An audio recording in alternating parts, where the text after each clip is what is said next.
आपलं शहर आता स्मार्ट होत आहे। मग तुम्ही कधी स्मार्ट होताय?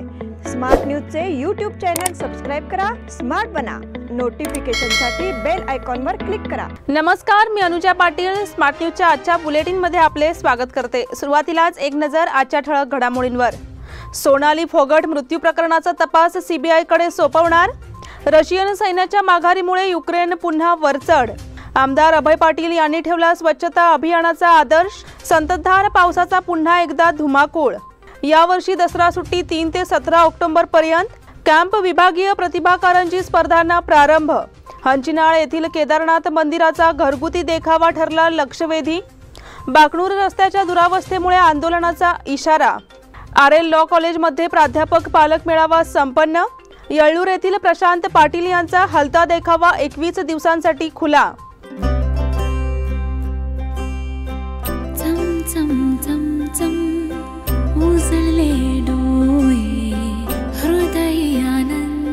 BS Channabasappa and Sons, the textile mall at Tilakwadi, Belagavi. सुख करता दुख हरता वार्ता विघ्नाची, पूर्वी पूर्वी प्रेम कृपा जयाची, सर्वांगी सुंदर शेंदुराची, कंठी सलके माल मुक्ता फळाची। जय देव जय देव, तेरा ही नाम पुकारूं मैं, साथ तेरा बस जाऊं मैं। आणि आता पाहूयात सविस्तर बातम्या। भाजप नेत्या आणि अभिनेत्री सोनाली फोगट यांच्या मृत्यू प्रकरणाचा तपास सीबीआय कडे सोपवला जाईल अशी माहिती गोव्याचे मुख्यमंत्री प्रमोद सावंत यांनी दिली आहे। सोनाली यांच्या मृत्यूबाबत फोगट कुटुंबियांनी संशय व्यक्त केला होता। त्यानंतर सातत्याने फोगट कुटुंबीय आणि हरियाणा सरकारकडून या प्रकरणाच्या सीबीआय तपासणीची मागणी करण्यात येत होती।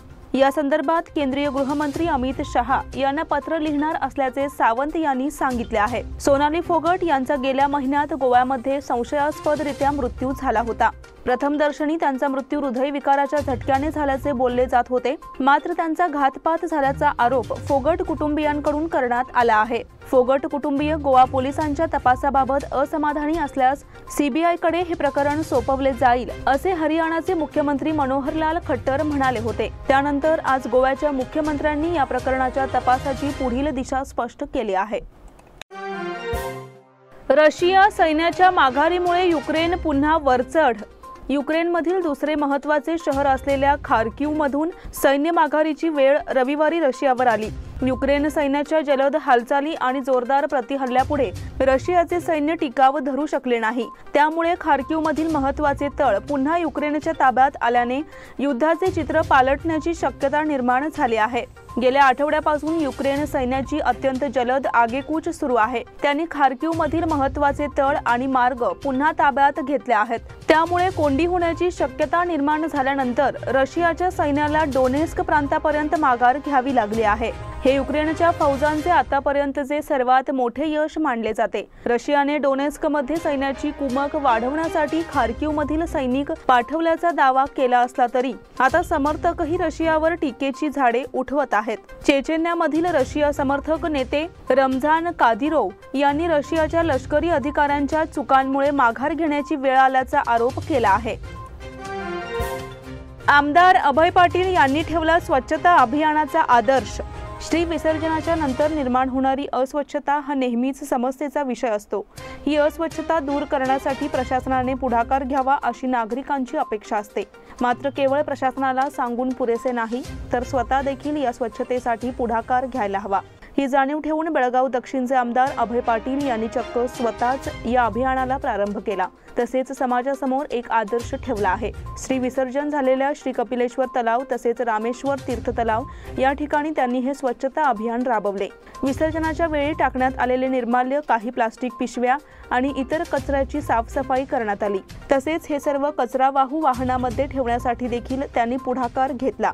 यामध्ये सुमारे 75 स्वयंसेवक सहभागी झाले होते। त्यामुळे या उपक्रमाचे नागरिकातून स्वागत होत आहे। संततधार पावसाचा पुन्हा एकदा धुमाकूळ। मागील 4 दिवसांपासून सुरू असलेला संततधार पाऊस थांबण्याचे नाव घेत नाही। त्यामुळे शहर आणि तालुका परिसरातील जनजीवन गारठले आहे। पावसाच्या तुफान मारामुळे शहरात दैनंदिन जीवन विस्कळीत झाले आहे, तर पुन्हा एकदा पुराच्या संकटामुळे तालुक्यातील शेतकरी राजा धास्तावला आहे। सलग सुरू असलेली पावसाची हजेरी नागरिकांसाठी समस्या निर्माण करणारी ठरली आहे। त्यामुळे आता पावसाने विश्रांती घेण्याची अपेक्षा व्यक्त होऊ लागली आहे। ऑगस्ट महिन्यात जोरदार हजेरी लावलेल्या पावसाने काही दिवस विश्रांती घेतली, त्यामुळे दिलासा मिळाला होता। मात्र गणेशोत्सवाच्या 2 दिवसानंतर पुन्हा एकदा पावसाने धुमाकूळ घातला आहे। अनंत चतुर्दशी नंतर पावसाची संततधार सुरू आहे, त्यामुळे व्यवसाय कोलमडले आहेत। त्याचबरोबर हवामानही गारठले आहे। तालुका भागात शेतशिवारामध्ये पुन्हा पाणी साचले आहे। जिल्ह्यातील नदी नाले पुन्हा एकदा जोरदार वेगाने वाहू लागले आहेत, त्यामुळे जिल्ह्यावर पुन्हा एकदा पुराची छाया दाटली आहे। यावर्षी दसरा सुट्टी 3 ते 17 ऑक्टोबर पर्यंत। राज्याच्या शिक्षण खात्याने यंदाची दसरा सुट्टी जाहीर केली असून दिनांक 3 ते 17 ऑक्टोबर अशी असून 14 दिवस दसऱ्याची सुट्टी असणार आहे। यंदाच्या दसरा सुट्टीला 3 ऑक्टोबर पासून प्रारंभ होणार असून यावर्षी शिक्षण खात्याने या सुट्टीमध्ये कपात केली आहे। त्यामुळे फक्त 14 दिवस शिक्षक आणि विद्यार्थ्यांना दसरा सुट्टी मिळणार आहे। गेली 2 वर्षे कोरोनाचे संकट असल्यामुळे शाळा विलंबाने सुरू झाल्या, परिणामी विद्यार्थ्यांना दसरा सुट्टी देण्यात आली नव्हती। मात्र यावेळी शैक्षणिक वर्षाला लवकर सुरुवात झाली असली तरी दसरा सुट्टीत कपात करण्यात आली आहे। येत्या गांधी जयंतीनंतर सोमवार दिनांक 3 ऑक्टोबर पासून दसरा सुट्टीला सुरुवात होणार आहे। त्यानंतर सोमवार दिनांक 17 ऑक्टोबर पासून शाळा पुनश्च सुरू होणार आहेत। कॅम्प विभागातील प्रतिभा कारंजी स्पर्धांना प्रारंभ। शिक्षण खात्याच्या वतीने घेण्यात येणाऱ्या कॅम्प विभागीय प्रतिभा कारंजी स्पर्धांना सोमवारी येथील बीके मॉडेल शाळेमध्ये प्रारंभ करण्यात आला। या स्पर्धांमध्ये कॅम्प विभागातील सर्व माध्यमांच्या शाळांचे विद्यार्थी मोठ्या संख्येने सहभागी झाले आहेत। या स्पर्धेच्या माध्यमातून विविध बौद्धिक तसेच सांस्कृतिक उपक्रम होणार आहेत। विद्यार्थ्यांच्या कलागुणांना वाव देण्यासाठी या स्पर्धेचे आयोजन आहे, अशी माहिती शिक्षण खात्याचे समन्वयक अधिकारी ID हिरेमठ यांनी दिली। तसेच विद्यार्थ्यांना स्पर्धेत सहभाग घेण्याबद्दल शुभेच्छा दिल्या। यावेळी बेळगाव तालुका शिक्षण विभागाचे अधिकारी बाबू सोगलनवर यांनी देखील आपले विचार व्यक्त करून शुभेच्छा दिल्या। स्पर्धा संयोजनासाठी मॉडेल इंग्रजी माध्यम विद्यालयाच्या प्राचार्या doctor Sucheta Kulkarni, BK model शाळेच्या प्राचार्या SA चाटे, NS पै विद्यालयाच्या प्राचार्या राधिका नाईक यांनी पुढाकार घेतला आहे। स्पर्धांचे उद्घाटन दीप प्रज्वलनाने करण्यात आले। स्पर्धेतील सहभागी विद्यार्थी आणि शाळांचे शिक्षक प्रतिनिधी उपस्थित होते। हंचिनाळ येथील केदारनाथ मंदिराचा घरगुती देखावा ठरला लक्षवेधी।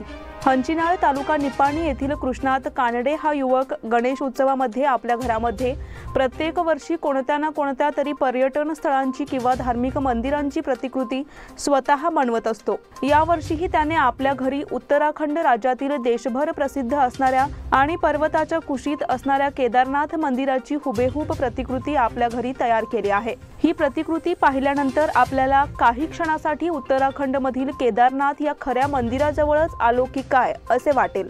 या प्रतिकृतीमध्ये चारही बाजूला बर्फाळ पर्वत, या पर्वतांमधून गंगेची उपनदी मंदाकिनी नदी वाहत असताना हुबेहूब दाखवली आहे। त्याचबरोबर मधोमध केदारनाथ भगवान शंकराचे मंदिर तयार केले असून एका बाजूला त्रिशूळ मारून अंतराळी असणारी गणेश मूर्ती शंकराच्या रूपातील बसवलेली आहे। ही प्रतिकृती तयार करण्यासाठी आपल्याला मित्रांची आणि कुटुंबाची साथही मिळाली आहे, असे कृष्णात कानडे यांनी सांगितले। ही कलाकृती पाहण्यासाठी हंचिनाळ परिसरातील नागरिकांनी मोठ्या प्रमाणात भेट देऊन कृष्णात कानडे यांचे कौतुक केले आहे। बाकणूर रस्त्याच्या दुरावस्थेमुळे आंदोलनाचा इशारा। बेळगाव तालुक्यातील बाकणूर गावाचा रस्ता पूर्णतः उखडून गेला आहे, त्यामुळे त्या रस्त्याची दुरावस्था झाली आहे। याची दखल घेऊन हा रस्ता त्वरित दुरुस्त करावा, अन्यथा तीव्र आंदोलन छेडण्यात येईल असा इशारा ग्रामस्थांनी दिला आहे। या रस्त्यावर पडलेल्या खड्ड्यांमुळे रस्त्यातील खडी वर आली आहे, तसेच अनेक लहान मोठे खड्डे पडून रस्त्याची दुर्दशा झाली आहे। येथून ये-जा करण्यात अनेक अडथळे निर्माण होत आहेत, तसेच दुचाकी वाहनधारकांना अपघातांना सामोरे जावे लागत आहे। याबद्दल लोकप्रतिनिधींकडे सदर रस्ता दुरुस्तीची मागणी करण्यात आली आहे, मात्र त्याकडे अक्षम्य दुर्लक्ष केले जात आहे। याची गंभीर दखल घेतली जावी, अन्यथा तीव्र आंदोलन छेडण्यात येईल असा इशारा ग्रामस्थांनी दिला आहे। नमस्कार, मी बेवटी गामचा अध्यक्ष। आमच्या गेली 15 वर्ष ह्या बडस क्रॉस ते बाकणूर हा रस्ता एकदा पण झालेला नाही। गेली 15 वर्ष 3 आमदार होऊन गेले याच्यातनं. एका पण आमदारने ते काय लक्ष देऊन खड्डा भरलेला नाही आहे. आणि प्रशासनाला माझी एवढी विनंती की ह्यावेळेला एवढा हा रस्ता करून द्यावा अशी आमची गावकऱ्यांची मागणी आहे. नाहीतर आम्ही एक इशारा देतो त्यांना की आम्ही आंदोलन करायला उपोषण म्हणजे आंदोलन करणार आहे या रस्त्याबद्दल. त्यासाठी प्रशासनानं आमची एवढी मागणी ऐकून हा रस्ता करून द्यावा अशी माझी नम्र विनंती. वास्तविक पाहिला तर गेले कित्येक वर्षापासून ह्या रोडाची म्हणजे दुरुस्ती किंवा रोड पुन्हा केलेलाच नाही. 2006 ते 7मध्ये हा रोड झालेला असताना त्यावेळेपासून आजपर्यंत कधीही या रोडाचा एक खड्डा किंवा साईडचे कुंपण किंवा गटर देखील काढलेलं नाही. आम्ही अनेक वेळा PW खात्याला आम्ही निवेदन करून देखील या रोडाकडे जाणूनबुजून दुर्लक्ष केलेलं आहे. आमच्या या भागाचे जे प्रतिनिधी असतील, कोण TP असेल, ZP असेल, MLA असेल, खासदार असेल, यांच्याकडे देखील आम्ही अनेक वेळेला या रोडाची मागणी केलेली आहे. मात्र त्यांनी अजूनही याच्याकडे दखल दिलेली नाही, लक्ष दिलेलं नाही. RL लॉ कॉलेजमध्ये प्राध्यापक पालक मेळावा संपन्न. येथील कर्नाटक लॉ सोसायटी संचलित RL लॉ कॉलेजमध्ये प्राध्यापक आणि पालकांचा मेळावा नुकताच पार पडला. यामध्ये पालकांशी परिचय तसेच संस्थेबद्दल माहिती देण्यात आली. प्राध्यापक राहुल भांदुर्गे यांनी उपस्थितांचे स्वागत केले. प्राध्यापक डॉक्टर प्रसन्न कुमार यांनी कॉलेजच्या प्रगतीबद्दल माहिती दिली. प्राचार्य डॉक्टर AH हवालदार यांनी कार्यक्रमाचे अध्यक्षस्थान भूषविले होते. त्यांनी अध्यक्षीय भाषणात विद्यार्थ्यांना मार्गदर्शन करून शुभेच्छा दिल्या. प्राध्यापक शिल्पा रायकर यांनी आभार प्रदर्शन केले. प्रियंका राठी यांनी कार्यक्रमाचे सूत्रसंचालन केले. यावेळी विद्यार्थी आणि पालकवर्ग मोठ्या संख्येने उपस्थित होता. येळ्ळूर येथील प्रशांत पाटील यांचा हलता देखावा 21 दिवसांसाठी खुला. मारुती गल्ली येळ्ळूर येथील प्रशांत अशोक पाटील यांनी आपल्या घरगुती गणपती बाप्पाच्या डेकोरेशनसाठी खास हलता देखावा सादर केला आहे. विशेष म्हणजे त्यांनी अनंत चतुर्दशी नंतर देखील हा देखावा गणेश भक्त प्रेक्षकांसाठी खुला ठेवला आहे. 21 दिवसांच्या गणेशोत्सवाची परंपरा पालन करून त्यांनी हा देखावा ठेवल्यामुळे भक्तगण येथे हा देखावा पाहण्यासाठी येत आहेत. या देखाव्यामध्ये बेळगावात शिवजयंती कशी उत्साहाने साजरी करतात हे दृश्य दाखविण्यात आले आहे. प्रशांत पाटील हे आपली कला मागच्या 6 वर्षापासून दाखवत आहेत. यामध्ये जिल्ह्याची उत्कृष्ट गणपती डेकोरेशन स्पर्धा सुद्धा त्यांनी जिंकली होती. यापूर्वी त्यांनी गड किल्ल्यांची झालेली दुरावस्था, वृक्ष संवर्धनाची गरज, ज्योतिबा मंदिर आणि दवना, आंब्याच्या झाडाखाली नाचणारा मोर, वटसावित्री व्रत अशा प्रकारचे हलते देखावे सादर करून उपस्थितांना आनंद दिला आहे. त्यामुळे त्यांचे विशेष कौतुक होत आहे. आणि आता वेळ झाली आहे छोट्याशा विश्रांतीची. तुम्ही पाहत रहा स्मार्ट न्यूज.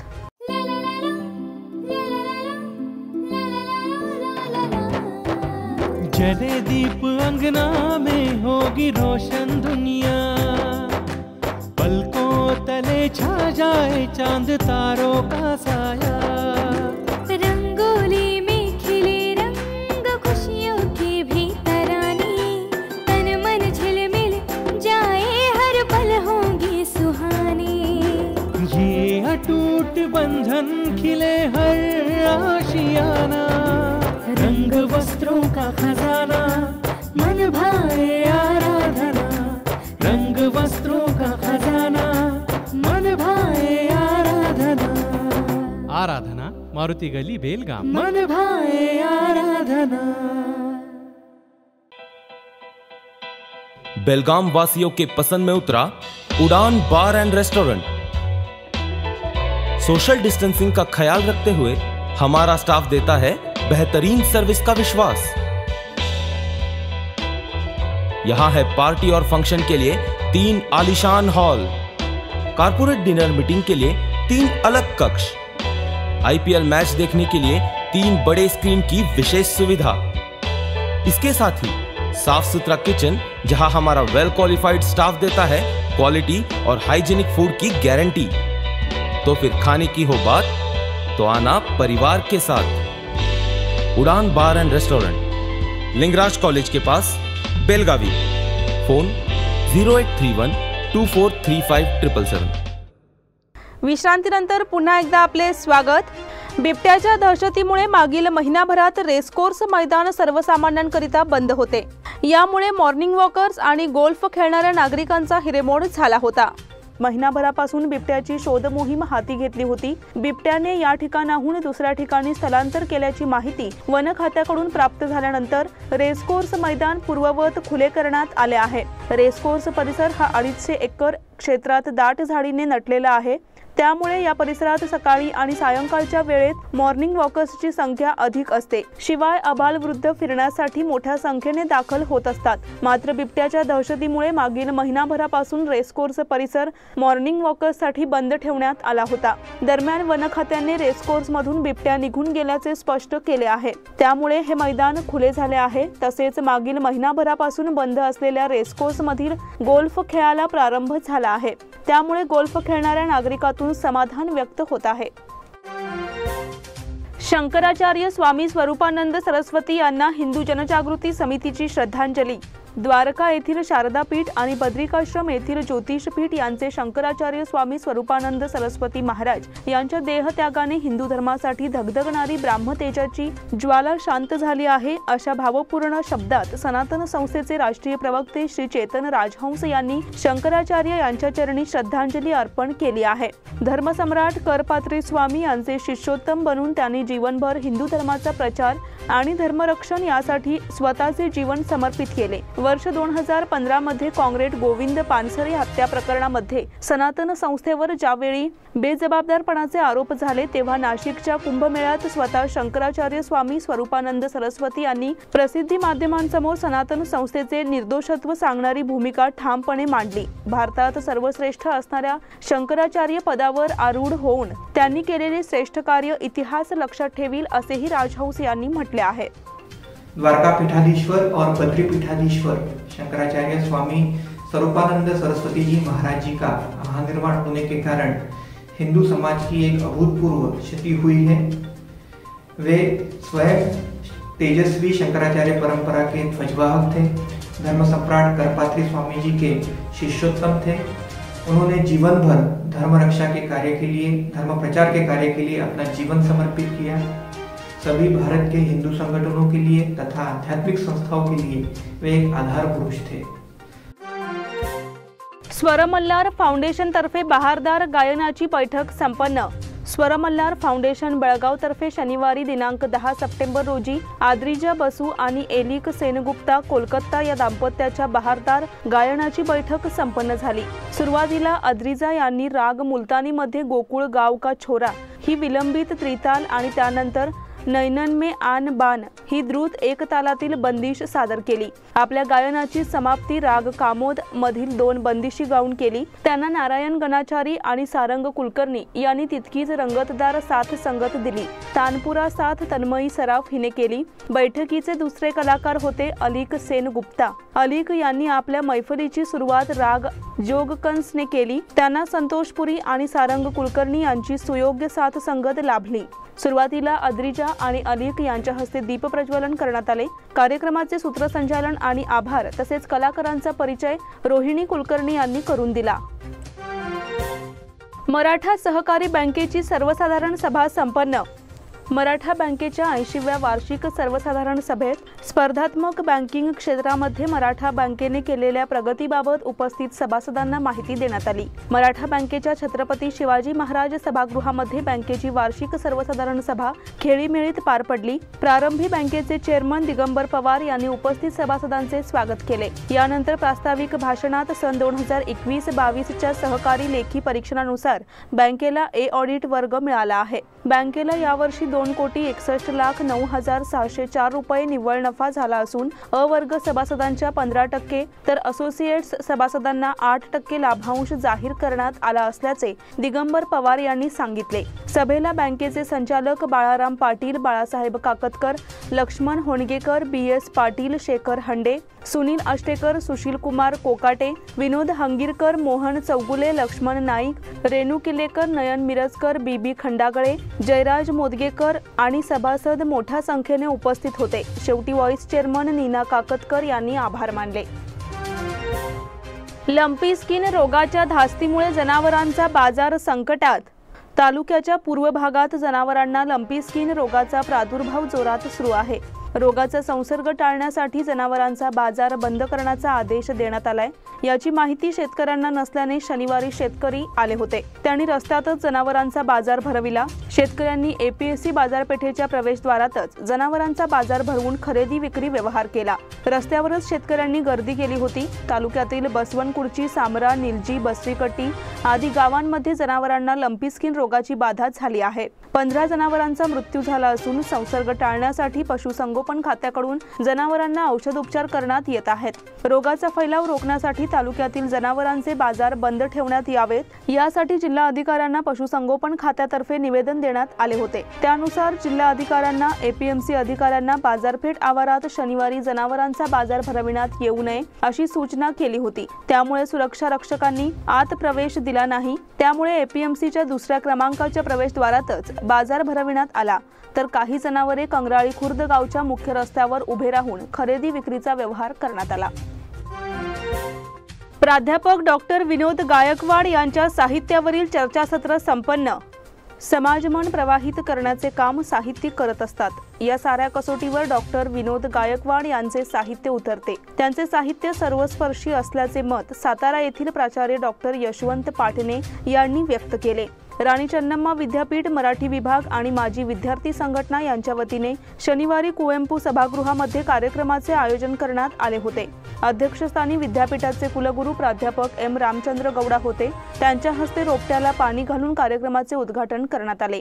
मान्यवरांचे स्वागत आणि प्रास्ताविक मराठी विभाग प्रमुख डॉक्टर चंद्रकांत वाघमारे यांनी केले। व्यासपीठावर मूल्यमापन विभागाचे कुलसचिव डॉक्टर शिवानंद गोरनाळे, वित्ताधिकारी प्राध्यापक डॉक्टर DN पाटील हे होते। डॉक्टर विनोद गायकवाड यांचे साहित्यिक योगदान या विषयावर डॉक्टर पाटणे बोलत होते। ते म्हणाले, डॉक्टर गायकवाड यांनी वेगवेगळ्या विषयांवर अभ्यासपूर्ण लेखन विपुल प्रमाणात केले आहे असे त्यांनी सांगितले। शेवटच्या सत्रात डॉक्टर गायकवाड यांचा मराठी विभाग, माजी विद्यार्थी संस्था यांच्या वतीने गौरव करण्यात आला। प्राध्यापक डॉक्टर संजय कांबळे यांनी मनोगत व्यक्त केले। वीज खाजगीकरणाचा शेतकऱ्यांना बसणार फटका। साखर कारखान्यांकडून ऊस दर जाहीर करताना शेतकऱ्यांची फसवणूक झाली असून वीज खाजगीकरणामुळे शेतकरी अडचणीत येणार आहे। या विरोधात आंदोलन उभारण्यात येईल असा इशारा राज्य रयत आणि हरित सेनेचे राज्याध्यक्ष HR बसवराजप्पा यांनी दिला। येथील विश्रामगृहात घेतलेल्या पत्रकार परिषदेत ते बोलत होते। शेतकरी संघटनेचे चुन्नाप्पा पुजारी, रवी सिद्धम्मनावर, गणेश हेलिगेरे, राजेंद्र नाईक, महांतेश हिरेमठ आदी उपस्थित होते। ते म्हणाले, केंद्र सरकार शेतकरी विरोधी भूमिका सातत्याने घेत आहे। राज्य आणि केंद्र सरकार वीज दुरुस्ती विधेयक आणत आहे, त्यामुळे राज्यभरातील शेतकऱ्यांच्या अडचणी वाढणार आहेत, उत्पादन खर्च वाढणार आहे। यापूर्वीच केंद्र सरकारने गॅसवरील सबसिडी रद्द केली आहे, यामुळे सामान्यांचे कंबरडे मोडले आहे। पावसाने शेतकऱ्यांचे नुकसान केले आहे। NDRFच्या नियमावलीपेक्षा अधिक नुकसान झाले आहे। यासाठी नियमात बदल करण्याची गरज आहे अशी मागणी त्यांनी केली। कणकुंबी नजीक अपघातात युवक ठार। चोरला कणकुंबी मार्गावर कणकुंबी विश्रामधामाच्या समोर दुचाकीस्वाराला टेम्पोने ठोकरल्याने दुचाकीस्वार जागीच ठार झाला। चिगुळे तालुका खानापूर गावचा सुपुत्र काशीनाथ प्रकाश गावडे वय 22 याचा जागीच मृत्यू झाला। गणेशोत्सव संपवून कामावर रुजू होण्यासाठी निघालेल्या काशीनाथवर काळाने घाला घातला, त्यामुळे संपूर्ण कणकुंबीसह परिसरावर शोककळा पसरली आहे। तो गोवा येथे हॉटेलमध्ये कामाला होता। अपघातानंतर मृतदेह खानापूर शवागृहात दाखल करण्यात आला। लागलीच अपघाताची माहिती भाजप युवा नेते पंडित ओगले यांना कळविण्यात आली। त्यानंतर पंडित ओगले यांनी पोलीस स्टेशनमध्ये जाऊन अपघाताची माहिती दिली। तसेच उत्तरनीय तपासणीनंतर मृतदेह नातेवाईकांना देण्यास मदत केली। यावेळी तालुका आरोग्य अधिकारी संजय नांद्रे यांना विनंती करून नातेवाईकांकडे मृतदेह देण्यास सहकार्य केले। संगीत शिक्षिका निवेदिता नवलगुंद यांचे निधन। कावेरी नगर येथील रहिवासी आणि निवेदार्पण अकॅडमी ऑफ म्युझिकच्या संचालिका निवेदिता चंद्रशेखर नवलगुंद व 49 यांचे दिनांक 12 रोजी हृदयविकाराच्या धक्क्याने निधन झाले। नामवंत बुद्धिबळपटू निरंजन नवलगुंद यांच्या त्या मातोश्री तर ज्येष्ठ सरकारी अधिकारी चंद्रशेखर नवलगुंद यांच्या त्या पत्नी होत। सोमवारी पहाटे 1:30 वाजता त्यांना हृदयविकाराने झटका आला, मात्र वैद्यकीय उपचार सुरू होण्यापूर्वीच त्यांचे निधन झाले। निवेदिता या स्वतः उत्तम गायिका होत्या। त्यांनी आपल्या संगीत विद्यालयाच्या माध्यमातून अनेक विद्यार्थी घडविले होते। तसेच बेळगावात संगीत कार्यक्रमांचे आयोजन केले होते। खेमानी मोनाप्पा हनुमंताचे यांचे निधन. नवी गल्ली हलगा येथील रहिवासी खेमानी मोनाप्पा हनुमंताचे वय 75 यांचे रविवारी रात्री 11 वाजता हृदयविकाराने निधन झाले. ते एक उत्तम स्वयंपाकी आणि शेतकरी म्हणून परिचित होते. शिक्षक कैलासवासी रामा हनुमंतांचे यांचे ते थोरले बंधू होत. त्यांच्या पश्चात पत्नी, 4 विवाहित मुली आणि 2 मुले असा परिवार आहे. ला लिगा फुटबॉल बार्सिलोनाच्या विजयात पुन्हा लेवांडोव्स्कीची चमक. बदली खेळाडू मैदानात आल्यानंतर आघाडीपटू रॉबर्ट लेवांडोव्स्कीने 1 गोल आणि 2 गोल सहाय्य केलेल्या चमकदार कामगिरीच्या जोरावर बार्सिलोनाने स्पेनमधील ला लिगा फुटबॉलच्या सामन्यात कॅडिसवर 4-0 असा विजय मिळवला. या सामन्याच्या पूर्वार्धात दोन्ही संघांना गोल करण्यात अपयश आले. उत्तरार्ध मात्र बार्सिलोनाने आपल्या आक्रमणाची गती वाढवली. 55व्या मिनिटाला मध्यरक्षक फॅन्ड्री डियोंगने गोल करत बार्सिलोनाला 1-0 अशी आघाडी मिळवून दिली. यानंतर बार्सिलोनाने लेवांडोव्स्कीला मैदानावर उतरवले. लेवांडोव्स्कीने 65व्या मिनिटाला गोल करत बार्सिलोनाची आघाडी दुप्पट केली. हा त्याचा बार्सिलोनासाठी 5 सामन्यात 9वा गोल ठरला. मग लेवांडोव्स्कीच्या सहाय्याने 86व्या मिनिटाला अन्सू फाटी तर 90 मिनिटांनंतरच्या भरपाई वेळेत ओस्मान डेम्बेल यांनी केलेल्या गोलमुळे बार्सिलोनाने हा सामना 4-0 अशा फरकाने जिंकला. कुंडलचे कुस्ती मैदान पावसामुळे स्थगित. कुंडल येथील महाराष्ट्र कुस्ती मैदान पावसाचे पाणी साचल्याने स्थगित करण्यात आले आहे अशी माहिती यात्रा कमिटीच्या वतीने देण्यात आली आहे. त्यामुळे हजारो कुस्ती शौकीनांची निराशा झाली. कुंडल येथील महाराष्ट्र कुस्ती मैदान निकाली कुस्त्यांसाठी प्रसिद्ध आहे. आज या मैदानात अनेक दिग्गजांच्या लढती होणार होत्या, पण दुपारी 3 वाजण्याच्या सुमारास पावसाची संततधार सुरू झाली. त्यानंतर पावसाचा जोर वाढल्याने संयोजकांनी सर्वांच्या संमतीने कुस्ती मैदान स्थगित करण्याचा निर्णय घेतला. त्यामुळे मैदानावर जमलेल्या हजारो कुस्ती शौकीनांची घोर निराशा झाली. या मैदानाचे शताब्दी वर्ष असून मैदानाचे पूजन आमदार अरुण लाड, हैबतराव लाड, क्रांती दूध संघाचे अध्यक्ष किरण लाड, गणेशोत्सव मंडळाचे अध्यक्ष बाळासो लाड, हनुमंत लाड, संताजी लाड, श्रीकांत लाड, सर्जेराव पवार, हिम्मत पवार, मुकुंद जोशी, संग्राम पाटील, राजेंद्र लाड यांच्या हस्ते झाले. मैदानाचे पूजन झाल्यानंतर लहान गटातील कुस्त्या सुरू करण्यात आल्या, परंतु 3:30 वाजण्याच्या दरम्यान पावसाचा जोर वाढल्याने संयोजकांनी कुस्ती मैदान स्थगित करण्याचा निर्णय घेतला. यावेळी समालोचन ईश्वर पाटील, महादेव लाड यांनी केले. तुषार भेकणेला ॲथलेटिक्समध्ये सुवर्ण. भरतेश महाविद्यालयाचा विद्यार्थी आणि मन्नूरचा रहिवासी तुषार भेकणे याने आंध्र प्रदेश गुंटूरमध्ये झालेल्या दक्षिण विभागीय ॲथलेटिक्समध्ये 400 मीटर धावणे प्रकारात सुवर्ण पदक मिळवले. सध्या तो स्टडर्ट ट्रेक क्लबमध्ये सराव करत असून त्याला कॉलेजच्या प्राचार्य सुनीता देशपांडे, क्रीडा शिक्षक प्रदीप जुळेकर आणि शिरीष सामरेकर यांचे मार्गदर्शन लाभत आहे. हँडबॉल स्पर्धेत चिटणीस शाळेला विजेतेपद. केलेस मैदानावर झालेल्या विभागीय शाळेच्या टिळकवाडी माध्यमिक मुलांच्या हँडबॉल स्पर्धेत जीजी चिटणीस शाळेने विजेतेपद पटकावले आहे. शाळेचा संघ तालुकास्तरीय क्रीडा स्पर्धेसाठी पात्र ठरला आहे. मुलांच्या अंतिम लढतीत चिटणीसने पेनल्टीवर गोमटेस शाळेचा 8-7 असा पराभव केला. चिटणीसतर्फे वेदांत सुतारने 4, अद्वैत किलेकरने 2 तर समर्थ भातकांडे आणि यश खन्नूकरने प्रत्येकी 1 गोल केला. गोमटेशतर्फे धीरज रेवणकरने 6 गोल केले. सूरज धामणेकरने 1 गोल केला. तत्पूर्वी केलेसच्या मुख्याध्यापिका नंदिनी मुतालिक देसाई, सारिका नाईक, LB नाईक, RP वंटगुडी, विवेक पाटील यांच्या हस्ते स्पर्धेचे उद्घाटन झाले. पंच म्हणून उमेश बेळगुंदकर, HP पाटील, बाबूसाहेब देसाई यांनी काम पाहिले. यावेळी जयसिंग धनाजी, श्रीहरी लाड, अनिल जैनगौडा, नितीन नाईक, चंद्रकांत पाटील, प्रवीण पाटील, संतोष दळवी, यश पाटील, शिवकुमार, देवकुमार मंगनाकर आदी उपस्थित होते. याचबरोबर स्मार्ट न्यूजचे आजचे बुलेटिन इथेच संपते. धन्यवाद.